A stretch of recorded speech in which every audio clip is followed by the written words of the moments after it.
Zibs for Sale by Lois Wickstrom and art by Nicholas Milano. Bzzzt! Shirl's interstellar radio was making a noise. Eee-ahh heard it too.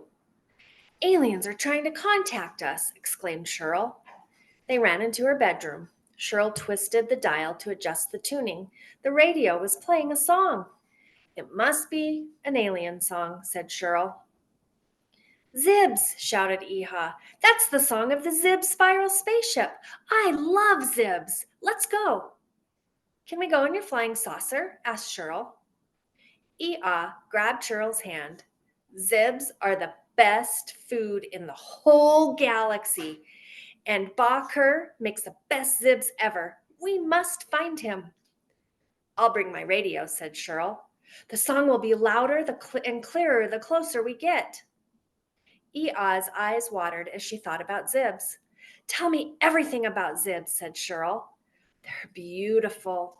They have the best colors and the most amazing designs, said Eee-ahh, showing a picture of Zibs on her wall screen.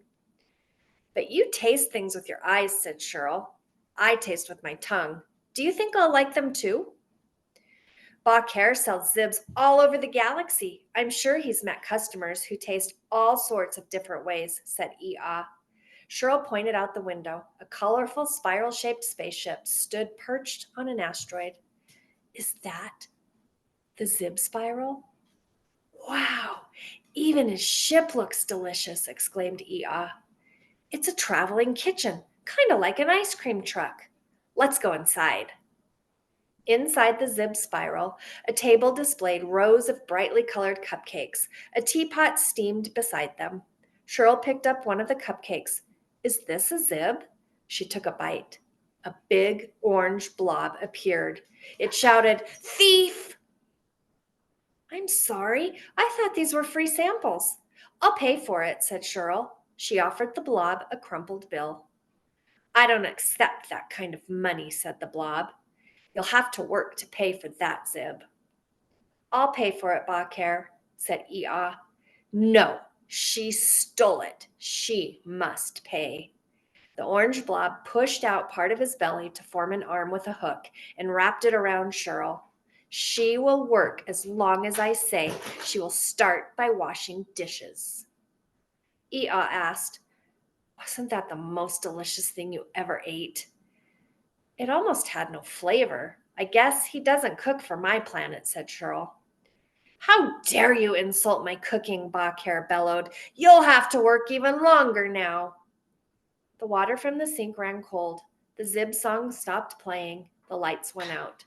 Keep working, ordered Baker. Your engine has stopped, said Shirl. I know, ordered Baker. Fix it. Baker led the girls to the engine room. Shirl examined the parts that powered the Zib spiral spaceship. Then she pointed. This wire is broken. Do you have more wires? Not my problem, said Baker. Fix it. Where is the nearest hardware store? Asked Eee-ahh. It's light years away, answered Baker. Now hurry. I'm expecting customers. I need clean dishes so I can make more Zibs, and I need my song playing so they can find me. Fix it, now. Shirl's radio buzzed. She had an idea. My radio has wires. I'll use one of them.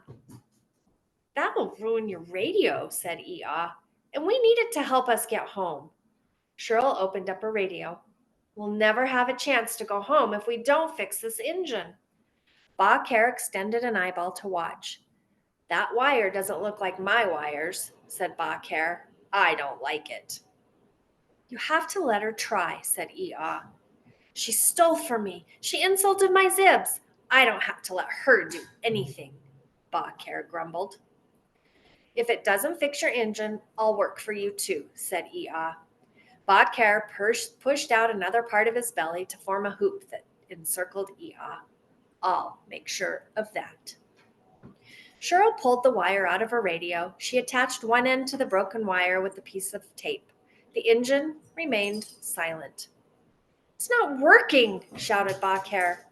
I'm not finished yet, said Shirl. When I am, I'll turn the engine on. Shirl taped the free end of the wire to the other broken piece. She flipped the switch.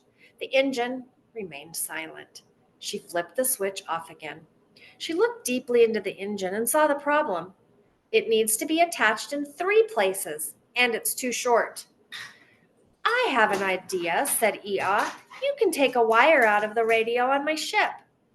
Bawker was eager to make more Zibs for the customers.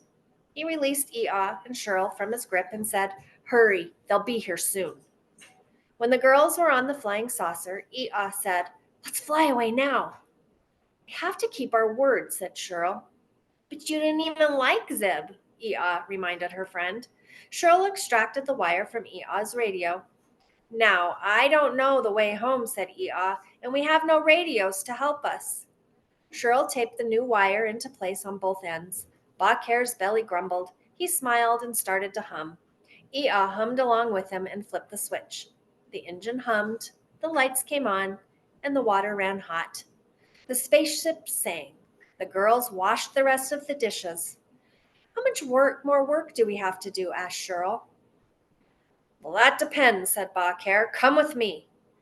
Bawker tightened his grabbers around Shirl and Eee-ahh.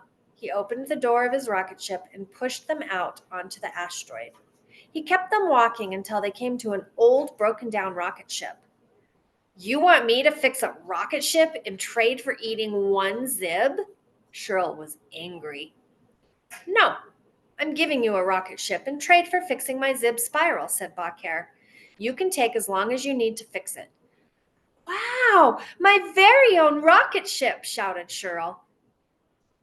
But how will we get it home? Asked Eee-ahh.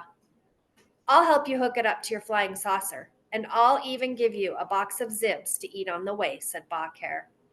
Don't worry, Eee-ahh. I'll fix it after we get home, said Shirl. First, I'll take wires out of the rocket ship to fix our radios. I can get more wires back on Earth. As Bawker waved goodbye, Eee-ahh said, Be sure to let us know when you're in the neighborhood again. I love your Zibs. Shirl said, If you ever need another repair, you know who to call.